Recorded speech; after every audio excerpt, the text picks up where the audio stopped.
Steve, you were Minister of State with the responsibility for pensions in the 2010-2015 coalition government. Can we just start with the period just before the formation of that government? The Turner Commission had done its work, completed it. There'd been legislation in the final Labour term of office. Can you say what you brought as a Liberal Democrat into that post in 2010 and in particular into the coalition negotiations? I think one of the things about policy making in the Liberal Democrats for many years is it sometimes felt like an exercise in futility because you never thought you were going to be in government. So in many ways you could have the luxury of being quite radical, but also Lib Dems like policy. So you'd often have some quite detailed policy in areas, some of which proved to be quite useful in government.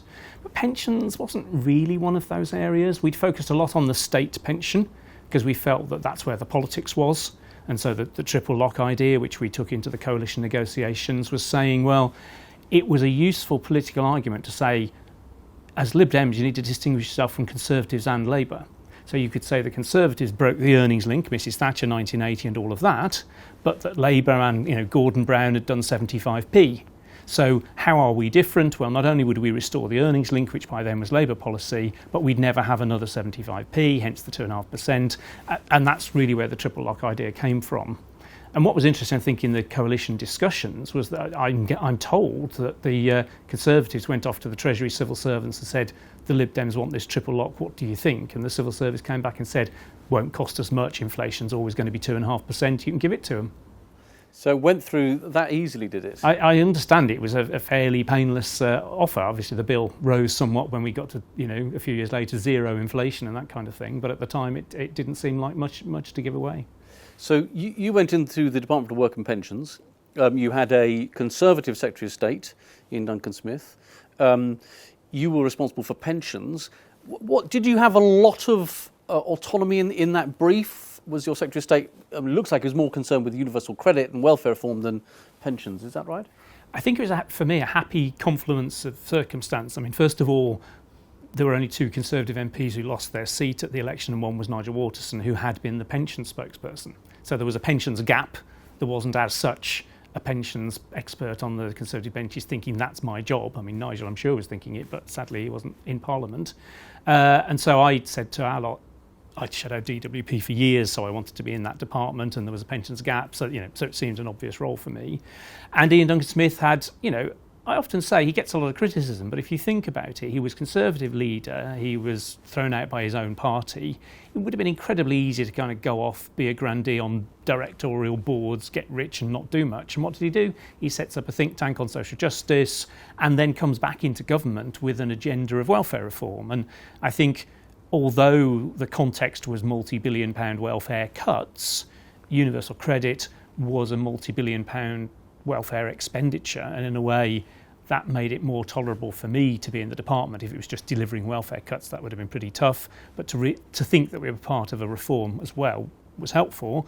But it's absolutely right to say I think Ian didn't have a particularly strong pensions agenda, and what I tried to do is use the language that worked both for the centre-left, about, for example, state pension reform, fairness to women, redistribution, and language that worked for the centre-right about rewarding people who do the right thing by saving. And so we were able to argue that for the working age population, universal credit rewarded those who worked, and state pension reform and so on rewarded those who saved. And actually that worked quite well. And so you were in a department, when you mentioned the cuts to working age benefits, the triple lock was protecting the basic state pension.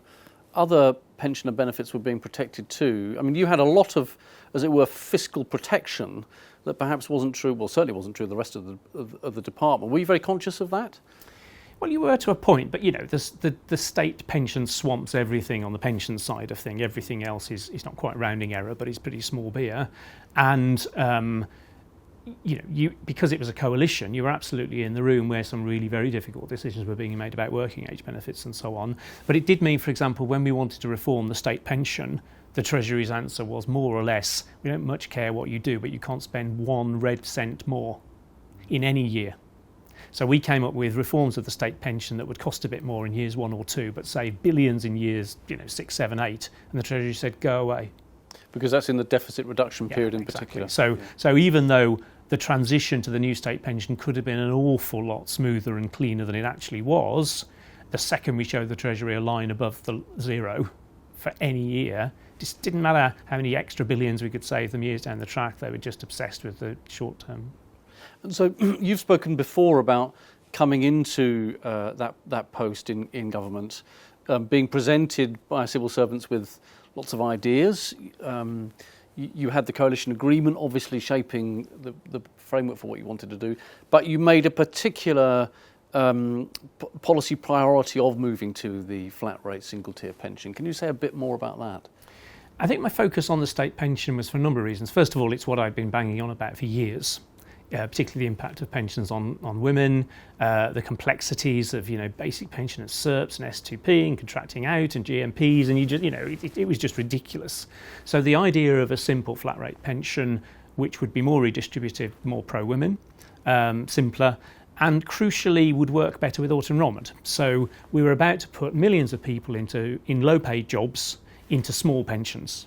And the nightmare scenario was that somebody quite rightly came along and said, well, look, you've got this basic pension of, in today's money, £125 a week. You've got a poverty line of £165 a week. So the first £40 you save is just going to claw back more or less off your benefit. And the nightmare would have been, day one of auto-enrolment, low-paid worker opens his newspaper and they say, well, don't bother with this pensions nonsense because it's not worth your while. So we had to fix the why save issue. Although DWP had done research, they'd said 90-something% of people are better off for saving than not, but that's not the way it would have been written in the papers. So actually, pension reform, state pension reform for its own sake, but also as a facilitator of auto-enrolment, both were crucial. Moving more rapidly than people had assumed would be the case to the single flat rate pension. I mean, yes. What was the thinking behind that? Well, what's quite funny is obviously the Turner Commission envisaged this kind of decades-long glide path to two flat rate pensions essentially. When the civil service said to me, look, here's a list of things you could do on pensions, and one of them is a flat rate, they envisaged 2020. So their argument was you do state pension age equalisation, get all of that out, then you get to 2020, then you bring in a flat rate state pension. Interestingly, when we talked to Oliver Letwin about this, his first question was, well, why wait? Why wait till 2020? And we originally planned 2017 was the date we thought we could do it by. And then the Treasury came along and said, basically, we want the national insurance rebates. We want the money quicker. Can you do it in 2016? So bizarrely, I was being grilled by Frank Field and the Select Committee, or Anne Begg as it then was, on is it going to slip? Are you going to deliver on time in 2017? And I already knew at this point we were actually going to do it in 2016, but it hadn't been announced by that point. So again, deficit reduction, the need to get the deficit down according to the fiscal rules the Treasury had set in 2010, that was driving anything that could be scored as a short-term saving. That was part of the mix. I mean, obviously national insurance rebates in the short term, there's an offsetting impact on SERPs in the long term sort of thing. So, but yeah, huge impact on short-term cash flow. The Turner Commission and others, whenever they looked at changing SERPs or second state pension, I mean, there are always winners and losers in these things. Can you just talk us through a little bit some of the decision making about the winners and losers? I mean, you mentioned women, but there's a lot more to it than that. There is. So, I mean, one of the windfall gainers is the self-employed, for example. It's more or less anybody who wasn't building up much in the way of SERP, state earnings related pension. So you move to a flat rate rather than SERPs. So the people who are not building up much SERPs generally are self-employed, people who are contracted out on the whole tends to benefit, and the flip side is, long-serving high earners in SERPs were going to get less than they would have done. What we were able to do is honour past accruals more or less. So we'd say right up to 2016, what you've built up's yours in the bank. So we weren't, it'd be very difficult to have said, actually, we're going to knock something off. But then from then on, you're trying to transition as quickly as you can to the new system. And the irony for me of the whole thing is there were two big groups of gainers. It's women, particularly carers, women who spend a good chunk of time at home with children, and people who are contracted out, who could in the past only build up a basic pension and now can build up a full flat rate pension. And both of those groups are angry with me. The women because of state pension age moves, and the contracted out because they thought they were going to get the new enhanced pension and they're not. They don't know that it's better than they would have done because nobody has a clue what they would have got. So the irony for me is the beneficiaries of the new state pension least recognise that they're beneficiaries. How big an issue was that for you in this period? It grew, but quite a slow burn. So The 2011 Act, for which I was responsible, added between typically 12, sometimes 18 months to people's pension ages. We then had a mass communications campaign to tell people about the 12 to 18 months we'd added. So I'd write to a woman saying, I'm really sorry, your pension age isn't 64 and a half, it's 66. And she'd say, what do you mean 66? I thought it was 60. And so suddenly I'm the bearer of the 6 years bad news, which is partly why I'm sitting here today, I suspect. And that was quite frustrating. And I think when you look back, DWP did some research at the turn of the century. They found out quite a significant minority of women didn't know what was coming, and they didn't act. That, for me, in the whole WASPy story, I mean, we could have handled it better, but I think that point where they realised women didn't know, they were only 7 or 8 years away from the change, and they chose not to act at that point. I think that's the maximum culpability. 95 Act seemed to me a perfectly good act of Parliament. Nothing happened for 15 years, phased to 25.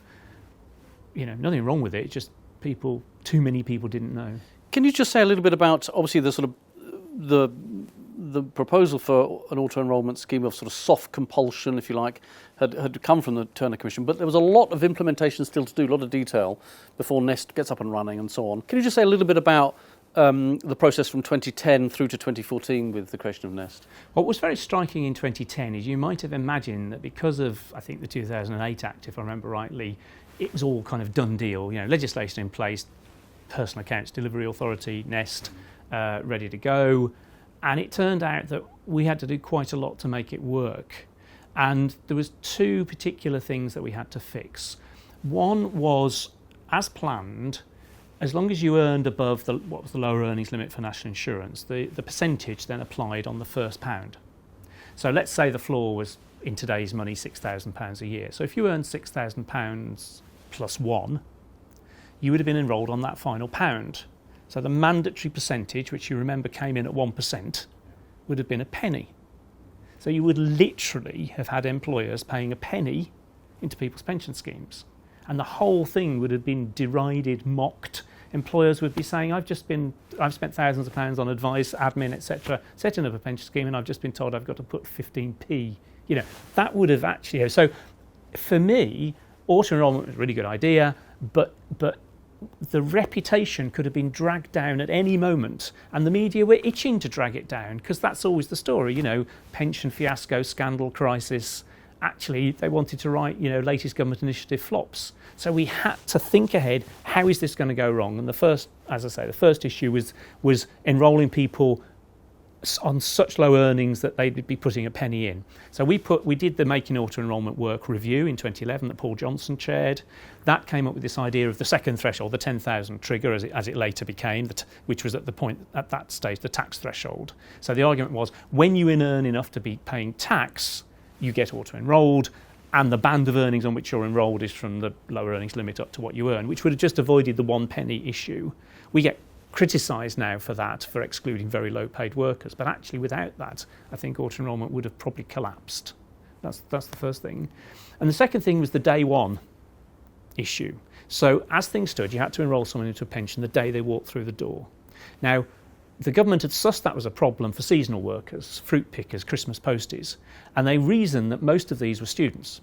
So they said, we'll fix this by auto-enrolling from age 22, not age 18. So that was the kind of fudge to deal with the day one issue. But you'd still have had a day one issue where, 22-year-old fruit picker, Christmas postie or whatever, literally is with you for a few weeks, a few months. You have to put them in a pension scheme. It would have just been disproportionate. So we introduced the 3-month waiting period, effectively deferral period. And again, that just kind of took the pressure off, gave people time to get established in the workplace. And of course, that now means you don't need to auto-enroll at 22, which is why the government's thinking of bringing it down to 18. So I think I'd say the 10,000 to avoid the penny issue and the 3 months with 2 significant operational changes. And then the other thing we did was we put the small firms back past what one might loosely call spring 2015, i.e. the general election of 2015. So you have to remember the context was there was talk of a triple dip recession. So we'd had the crash. There was then a lot of talk of a second dip recession and then a bit of recovery and then the economy going down again. And all government departments were under massive pressure to ease off on business. And here we were putting tens of billions of pounds of burden on business. So there was the Beecroft report commissioned by the Department for Business saying we should scrap auto-enrolment. And you can still see it there today in the Conservative Party. You know, Sajid Javid said, if we have a bad Brexit, why don't we just put auto-enrolment on hold? So there's a strong strand of the Conservatives who don't like auto-enrolment still. So we thought, how do we keep this thing on track? But show we've given some ground. So what we said was, right, well, we'll carry on as planned, but we'll push the under 50 employee firms beyond the general election. So if you, the Conservatives, win the election on your own and decide to stop it then, you can do so. And that enabled us to keep auto-enrolment going. Now, we got flack for slowing it down. You know, aren't you committed to auto-enrolment? Actually, we did that to keep the whole thing on going. And we knew that because of the lead times of auto-enrolment, by the time we actually got to April, May 2015, firms of 50, 40, 30 would already have been planning into 2015-16. Actually, the momentum would have been unstoppable, and that's what happened. Even though we had an outright Conservative majority government in 2015, they didn't stop auto-enrolment. So those incremental reforms were vital to kind of keeping the show on the road, making sure it could then build up momentum so it was harder to reverse. Yeah, so a mix of the 10,000, the 3 months, the staging difference and the new state pension. Yeah. Put all of that together. And of course, when I look back at the coalition years, you can think of another department, well, a department that we ran, energy and climate change, where a whole raft of things the Lib Dems pushed for have now been reversed, whereas on the pension front, they've stood the test of time. There was a regulatory regime in government at this time, regulatory impact assessments, one reform in, one out. Can you say how that affected auto-enrolment?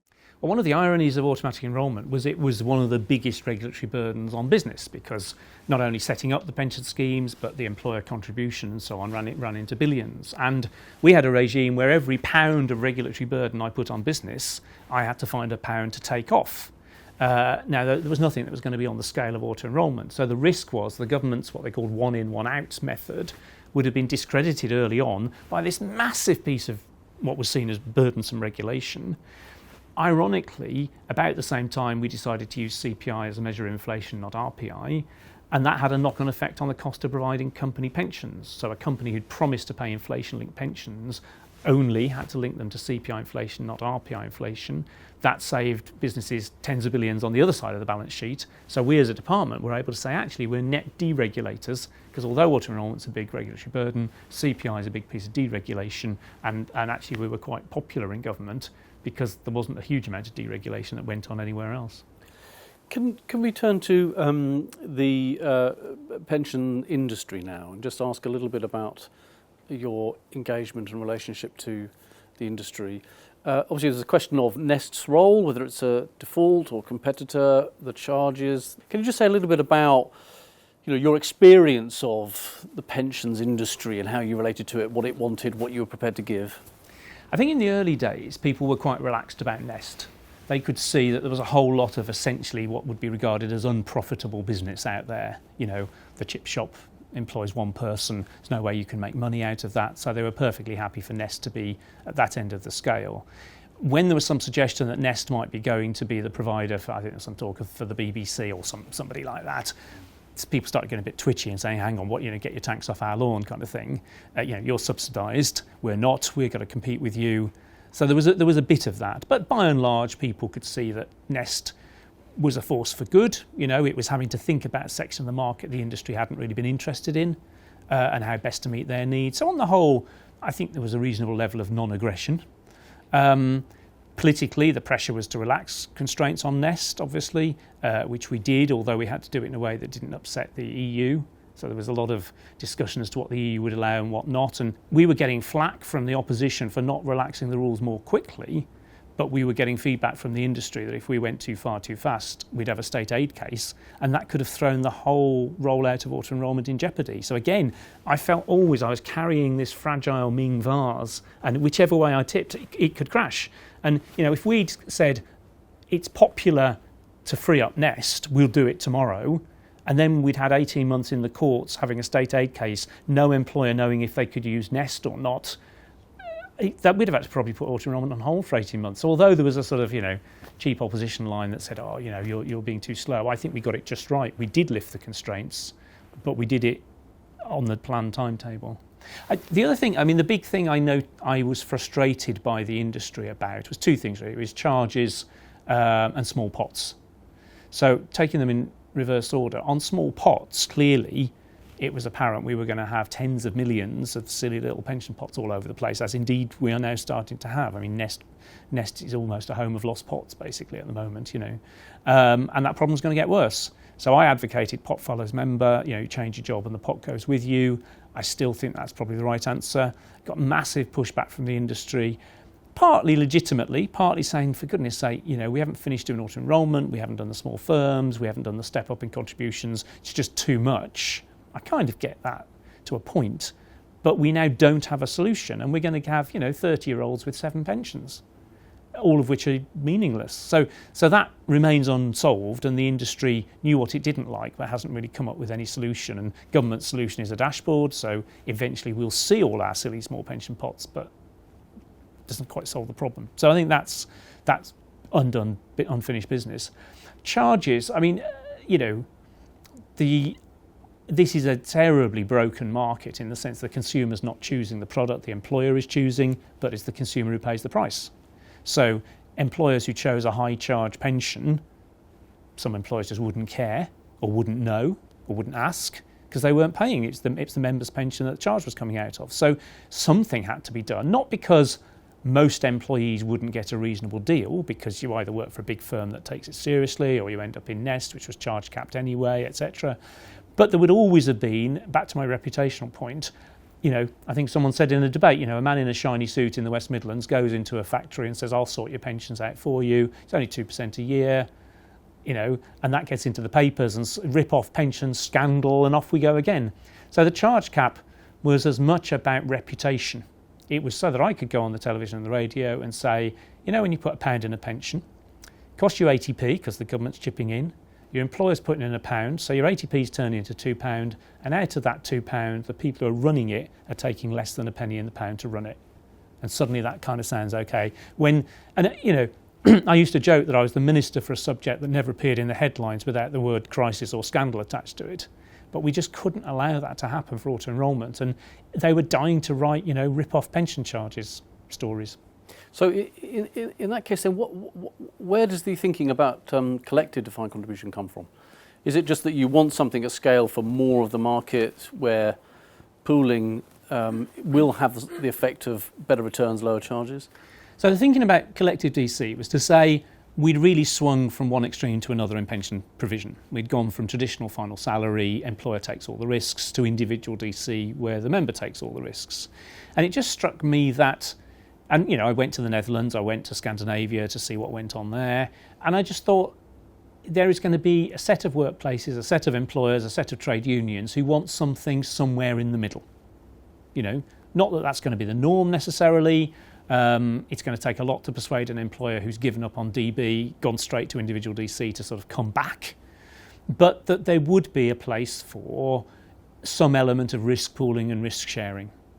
And so we tried to do that systematically in the 2015 Act to set up a complete framework so that every pension scheme was defined benefit, defined ambition, defined contribution, and then collective or individual, and then everything would fit in that system. And so the idea was to be systematic. I ran out of time.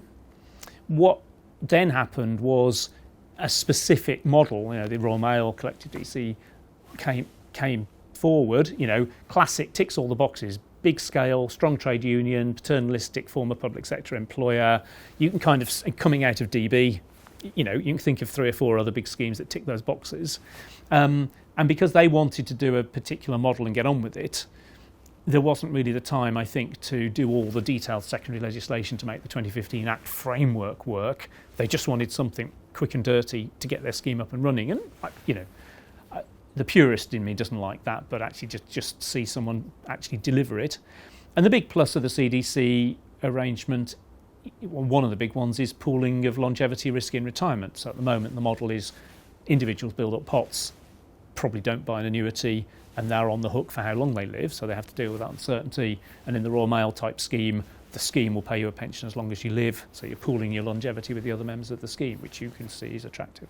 So you would see that, once the Royal Mail scheme is established, you would see it spreading and developing, again, a place of its own in the pension landscape? I think so. I don't see it as a mass model probably, but you could see, I mean, you look across the landscape at who's still running DB schemes in the quasi-private sector. So you'd say universities, BT, obviously a private company now, but public sector heritage, maybe the railways, those sorts of industries. You can see them, I've talked to the Royal Mail and they've got people coming in all the time saying, how does this work? How are you doing it? And if it's run well and seen to be attractive, and perhaps some individual DC products don't, are volatile or don't work particularly well, there might be a growing demand. But I think it'd be quite limited. Can I ask you about another set of reforms, the pension freedom reforms? Can you just say a little bit about, how did those reforms relate to what you were doing in the department? Yeah, absolutely. I mean, I think people forget that big decisions were coalition decisions. Budgets, autumn statements, Queen's speeches were jointly signed off. So it wasn't that the Treasury could wake up one morning and think we're doing this big reform and, obviously there were party conference announcements for each of the parties that each party wanted to do. But stuff like this was discussed across the coalition. So I'd been arguing for liberalisation of annuities for 15 years. I led a debate in 1999 in the Commons on annuity reform sort of thing. So and one of my big problems with auto-enrolment when presenting it to people was they'd say, oh, hang on, but what happens at the end? Okay, I've got this pot of money, what do I have to do with it? You buy an annuity. Oh, but my newspaper tells me every day they're terrible value. And of course, auto-enrolment starting at a period that interest rates are plunging. So it looked as though the pension you were going to get at the end, so auto-enrolment's been tiptoed in at tiny contribution rates on a band of earnings. You then end up with a pension pot that buys a lousy interest rate on your annuity. It doesn't look very good. So to actually be able to say to people, actually, no, you're going to get a pot of money that you can choose what to do with, and if you don't want an annuity, you don't have to, really helped the auto-enrolment narrative, in my view. And I think that's true. I think that, for example, older workers who might think, what's the point of staying in, can now see that, particularly if they're over 55, as soon as they want to, tax considerations on one side, but as soon as they want to, they can access a few hundred, few thousand quid. Why wouldn't you? So I think it worked with auto-enrolment. From my point of view, I was aware of what was coming 2 or 3 weeks, I suppose, before the 2014 budget. So we had to decide what we thought on our side of the coalition. As a Liberal, my starting point was it's people's money, it's not HMRC's money. Now, you have to help them use it well, use those freedoms well, but my starting point is help people to use freedom, not nanny them. And obviously, George Osborne, obviously capital C Conservative, but small L Liberal. It was a bit of a bombshell when it happened, but actually, it's probably the one thing we did in government people still literally come up to me and thank me for. So even though the narrative of the Turner Commission, changes to the state pension, auto-enrolment, were premised on the need for security in retirement over a longer period, working longer, etc., you don't think that the sort of rationale for those reforms in public policy terms was not imperilled by pension freedom? I guess there may be different issues for different generations. So you've got a bunch of people coming up to pension age now-ish who are probably the final golden generation, enjoyed DB pensions and all of that outside the public sector. And for many of them, the DC pot is marginal, or they've got multiple DB pots and they take one as a transfer into DC. And what the flexibility allows them to do is, for example, retire at 60, not 65. So they run down in 5 years a DC pot and then retire on a state pension and a DB pension. So that set of options is very attractive. Now, there will be a generation who come through who've only got a DC pot. And, nobody's stopping them buying an annuity. That's the first thing to say. People, in my view, were annuitising much too early. If annuities are about longevity pooling and you're buying one at 55, well, there's an awful lot of period in which you're not doing much pooling, you're just sacrificing returns. So we might see people buying annuities at 75, not 60, for example, which still fits. And, the evidence on how people have used pension freedoms is they haven't blown the lot, by and large. The biggest nightmare, or the biggest thing that costs me sleep on pension freedoms, is unadvised customers with modest pots who don't trust pensions, who take the lot out because they want their tax-free cash, and then they bung the rest in a cash ISA because they understand that. And thereby they've lost potentially years of returns on their money. Now, the upside is you can fix that. If they bought a rotten annuity, didn't shop around, didn't get extra money for being in poor health, that's done till they're dead. Locked in, job done.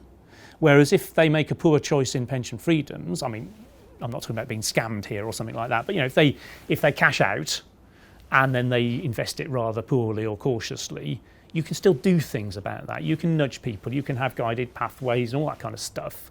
So I think the downside risk, probably Lamborghini remarks aside, was never really blowing the lot on a sports car. It probably was excessive caution, and we're seeing some of that. But that's addressable, I think. I mean, it's interesting that you mentioned nudges as you make the case there for an architecture around those choices. You said, as a liberal with a liberal conservative chancellor, the idea of pensions freedoms made sort of sense. Auto-enrolment had been premised, and certainly the changes to the basic state pension had been premised on the fact that rational individuals don't save enough for retirement. They use heuristics that may not be an adequate reflection of what they'll need. There may be inertia, all those sorts of things. And so I just wonder, how, as a liberal, how did you think about that? The kind of balance between trusting individuals to make their own choices and then thinking, actually, the behavioural economic stuff that I've been told about, tells me that they don't do anything they don't behave in a rational way. Yeah, I mean, you hear this phrase liberal paternalism, don't you? I've got kids in their 20s, they should just have a pension. I don't particularly want to spend time persuading them of that fact. I don't want to educate them about investment options. I think the state should just bung them in, and if they really, really don't want one, they're still free to opt out. Because we kind of know they need it, and we know they won't actively opt in. But by 55, do we still have to treat them as if they were 25? Or can we recognise that people do start to get interested as they get nearer retirement? They do focus. And therefore, what we have to do is have the framework right, nudge people the right way, equip them. So when I saw the draft of the document that was published on Budget Day about pension freedoms, there was a page headed advice, which was blank. So the first thing I said to the Treasury is, look, you've got to enable people to access. Now, was it advice, was it guidance, all that kind of set of issues. The Chancellor was told to say guidance in the budget speech, but he said advice because he thought that's what the public would understand, which point all the financial advisors in the land went mad because it wasn't advice, it was guidance. But the point being, I'd rather give people freedom and supportive environment to help them make good choices than assume that in the diversity of people's circumstances at and around retirement, the state still knows best. And I think that's just the key for me. If you look at people's lives at, let's say, 60, they could be single or married, good health, poor health, homeowners, renters, lots of historic DB, no historic DC.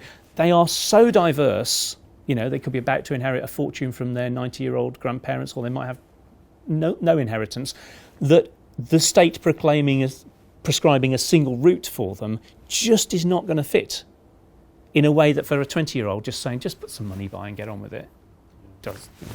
Why do you think pensions have been reformed in the way they have over the last sort of 15 years, 20 years, and not social care? That's a really good question. I have some thoughts, but I'm not sure I have an answer. I mean, partly I think Adair Turner and the Commission were very astute. There's no doubt about that in the way they built consensus. So, you have to remember, I was a Lib Dem. Who cared what the Lib Dems thought? They were never going to be in government. And yet, almost on day one, Adair Turner and John Hills came to see me at Westminster. I remember Adair Turner, hand on heart, knew nothing about the state pension system. I mean, virtually nothing. Some pretty fundamental things he didn't know. But he was honest about that and said, look, I've come to this cold. John obviously knew a hell of a lot. It wasn't that the Commission didn't. And then they engaged with me again a bit later in the process. So they worked really hard. Obviously, I wasn't privy to what was going on in number 10 and number 11 and so on. But, the people often think that the clever bit is the policy, and it isn't, it's the politics, Now, it's probably a little harsh, I would say, on Andrew Dilnot to say that the Dilnot Commission didn't try to do that and did get as far as primary legislation signed off more or less by the Treasury. I think the 2015 general election scuppered that, because had it not done so, the Lib Dem side of the coalition would have insisted that Dilnot policy got. So we got pretty close, I think. Pensions is political, but the issues around care, I think, are even more political in the sense of what you think about inherited wealth and property is quite a kind of political divider. Why was the 2017 election and the dementia tax and all that sort of stuff so neuralgic? Because it goes to the heart of, my home and my rights and my children and all of that, in a way that pensions kind of does. But the thing about pensions is, like with the pot, with the auto enrolment, it's my pot, and I'm going to build it up through some mechanism, and then I'm going to make choices. And yes, there is some redistribution, but with social care, because it's basically the point about pensions is we're more or less all going to get old, but most of us won't have catastrophic care costs. And I guess that's the difference. So with fixing care, whatever you think that means, you're trying to fix a problem for a small number of people relatively, probably by pooling of some sort across a big population that doesn't realise there's a problem. Can I just ask you just to reflect a little bit on the kind of electoral politics of pension reform and how it compares to social care? It is funny because, you're the pensions minister, you want to talk about pensions, and the first thing the newspapers do is reach for a picture of someone with white hair. But of course, the people who were being enrolled didn't have white hair. They were 25 and so it was a conversation with the working age population. Whereas social care, I think, it is essentially about people's grandparents, for want of a better phrase. It is something we don't want to think about. And because the whole system is unfunded, so whereas pensions is your pot, your name on it, pre-funded, what are you going to do when you retire? Social care, certainly for now, is tax, basically, and because on the whole, many elderly people don't have a huge amount of money, that's changing, but it's always going to be the case that today's social care bills are going to be paid for by today's taxpayers in some variant. So in a way, it's much less about, help the state enabling me to build up something that I own and make my choices about. Why would I be against that? As the state is going to tax me more, force me to buy an insurance product, make me pay for my next door neighbour's elderly grandparents. It's a different set of questions, I think. Can I just one final question there, which is cast this into the sort of history of the welfare state. How conscious were you of there are sort of limits to what you can do in different welfare states that are part of their kind of histories and institutions? The malleability of reform has its limits. Well, it always used to be a cliche in government and the DWP that every reform was the biggest since Beveridge or back to Beveridge or all the rest of it. But when I actually looked at Beveridge and what he'd said about state pensions, I think where we ended up was remarkably close, in the sense that we were going to have a subsistence level basic state pension. And by subsistence, I mean the 160, not the 120 kind of number, the higher figure. And in a sense, the big difference with our system is there was massive crediting. So whereas, it was the male breadwinner and all that stuff, we were saying a whole lot of people do stuff that we value as a society, bringing up children, caring for people and so on, being off sick, we shouldn't suffer for that. So it was closer to a sort of basic income type idea. But, essentially it was quite Beveridgey. The attempts to introduce an earnings-related element were pretty intense. I mean, we had the 61 to 75 period and then SERPs for another 25 years. So they had a good go. But I think the unfunded nature did for it in the end, because the bills were just terrific, actually. And there was a reasonable question that said, look, the state is really good at redistribution, it can do the flat rate and it ought to do one thing well, but why is it doing this second thing when in principle, the market can? And for me, I think we ended up with quite a good mixed economy outcome. Because actually, there was a Labour MP who always, every month at questions, used to say to me, "Oh, Steve, I can't do the Geordie accent, but why don't we just do SERPs? Just give people a good SERPs pension." It's like, because I don't trust my children as voters. It's all very well me to sit down and say I want this massive unfunded state pension when I'm 20 years hence, but they're not going to vote for it, and it'll get cut back because, like SERPs got cut back twice very dramatically in the 80s and the 90s. Those promises don't stick. So I took the view that I wanted future pension provision to be a twin-track approach, the state doing what it does best and doing it simply and properly, getting everyone to the starting line, the state facilitating second-tier provision, but then the market having competition, real investment returns, and crucially, a funded second tier that I own, that I have property rights over. So in a sense, I'm slightly insulated against the whims of tomorrow's taxpayers by my private pot, but I'm insulated against the ups and downs of the economy by my state pot. And I think that's probably the right mix.